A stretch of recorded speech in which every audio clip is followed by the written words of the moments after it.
दोस्तों नमस्कार। मैं आप लोगों की सेवा में हाजिर तत्पर, आप लोगों की आकांक्षा अनुसार सही उतरने की कोशिश जारी। आप लोग जो शंका समाधान चाहते हैं उसके हिसाब से मैं चल रहा हूँ। कुछ लोगों ने फ़ोन करके बताया महाराज मूलांक के बारे में, आप सभी मूलांक के बारे में बताएंगे, मूलांक क्या होता है। तो दोस्तों मनोकामना ज्योतिष के द्वारा मैं प्रस्तुत हूँ, आपको बताने जा रहा हूँ। इसके पिछले एपिसोड में आपने मूलांक 1 के बारे में समझा। मूलांक दोस्तों उसको कहते हैं जैसे जिस तारीख का जन्म हो उसको, आप जैसे 5 तारीख हुआ तो ये आपका मूलांक हुआ। मान लीजिए 14 तारीख हुई, 14 तारीख हुई तो 1 और 4 को जोड़ देंगे तो 1 5 हो जाएगी। उदाहरणार्थ 23 तारीख को अगर जन्म हुआ किसी का तो 2 और 3 को जोड़ेंगे तो 5 तारीख हो जाएगी। तो इसको मूलांक कहते हैं दोस्तों।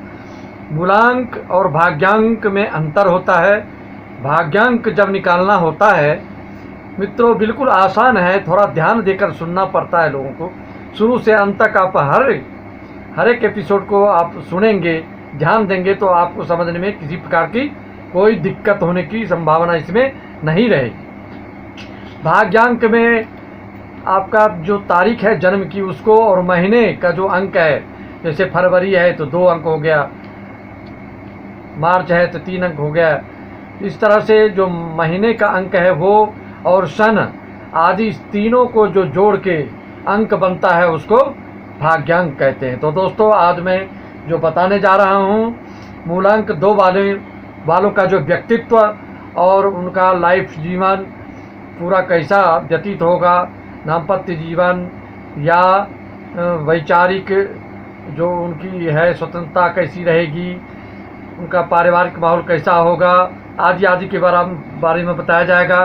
किस अंक वालों से आपकी निभेगी, किस अंक वालों से आपकी शत्रुता रहेगी, किस अंक वालों से आपकी समानता रहेगी, उसी तरह से किस अंक वाले से आपकी शादी होगी तो सामंजस्य सुखमय पारिवारिक माहौल बनेगा, किसमें अशांति को महसूस करेंगे आप। पूरी चीज़ पॉइंट टू पॉइंट आपको मैं बताने जा रहा हूँ मित्रों, ध्यानपूर्वक आप सुने। वैसे इसकी कई विधियां हैं, मैंने बताया था आपको, सेफेरियल, कीरो, अंग्रेजी कई पद्धतियां हैं इसको। तो मूलांक जैसे तारीख के हिसाब से 11 तारीख हो गया, 2 तारीख हो गई और 20 तारीख हो गई, 29 तारीख हो गई, तो उसके मूलांक 2 कहलाएंगे।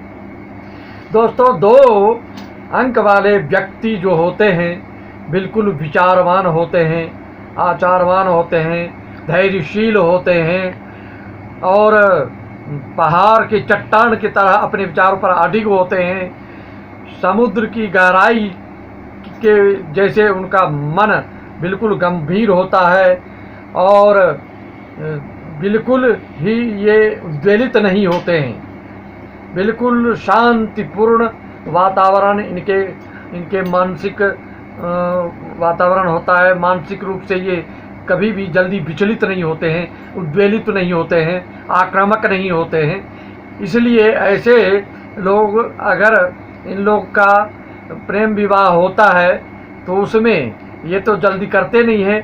अगर प्रेम विवाह होता है किसी न किसी कारण से तो इनका सामंजस्य अच्छा ही होता है, क्योंकि ये हर तरफ से, हर दृष्टिकोण से, हर व्यू से ये सोच समझ कर ही कोई कदम उठाते हैं।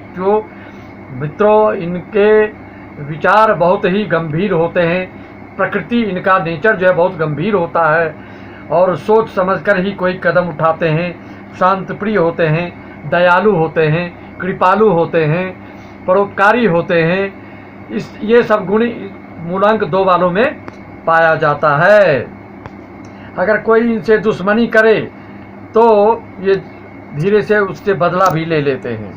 तो दोस्तों 2 मूलांक वालों का जो अति मित्र होता है वो 2 तो होता ही है, वो समान अंक हो गया, और 6 और 3 मूलांक वाले से इनकी बहुत ही अच्छी मित्रता जमती है, और 4, 7, 1 से इनकी साधारण मित्रता होती है, और 3 और 8 से सम होता है, न दुश्मनी होती है इनसे न मित्रता होती है इनकी। और 5 वाले से तो इनको भूल करना मित्रता करनी चाहिए, ना 5 अंक वाले से शादी विवाह करना चाहिए।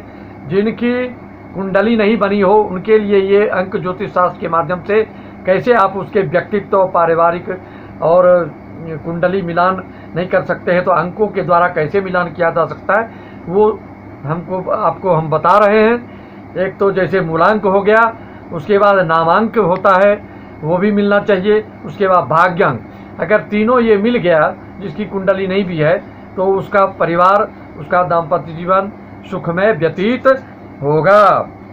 दोस्तों, 2 अंक वालों के लिए मैंने बताया, उसके लिए शुभ रंग सफ़ेद, पीला और लाल होगा। काला और या हल्का हरा भी इनके लिए सुटेबल रहेगा। काला से ये परहेज करें। और दोस्तों, 2 मूलांक वालों के लिए जो मैं बताया वो आप ठीक से ध्यान से सुन लिए। जो भी बात समझ में न आए, जो भी मन में शंका उत्पन्न हो, तो आप हमको बिल्कुल फ़ोन के द्वारा या कमेंट के द्वारा अवगत करा सकते हैं। उसकी मैं पूरी कोशिश करूंगा कि उसका आपको जवाब इस तरह से दूं कि अच्छी तरह से आपके समझ में आ जाए। और मित्रों, जिसको भी जिस प्रकार की समस्या हो, बेधड़क हमारे नंबर पर संपर्क कर सकते हैं। मित्रों, आप सब्सक्राइब करें, बेल आइकन दबाएं, लाइक करें, शेयर करें। धर्म कर्म का जितना प्रचार प्रसार करेंगे उतनी अच्छी बात है। गलत चीज़ का तो ब्रेक लगाना चाहिए, उसमें अवरोध पैदा करना चाहिए। अच्छी चीज़ों के लिए आप लोग को प्रोत्साहित करना चाहिए, प्रोत्साहन देना चाहिए और समाज को भी प्रेरित करना चाहिए कि मनोकामना ज्योतिष चैनल के द्वारा हर एक प्रकार की जानकारी और शंका समाधान किया जाता है, ये लोगों को बताएं। सब्सक्राइब करें दोस्तों। नमस्कार।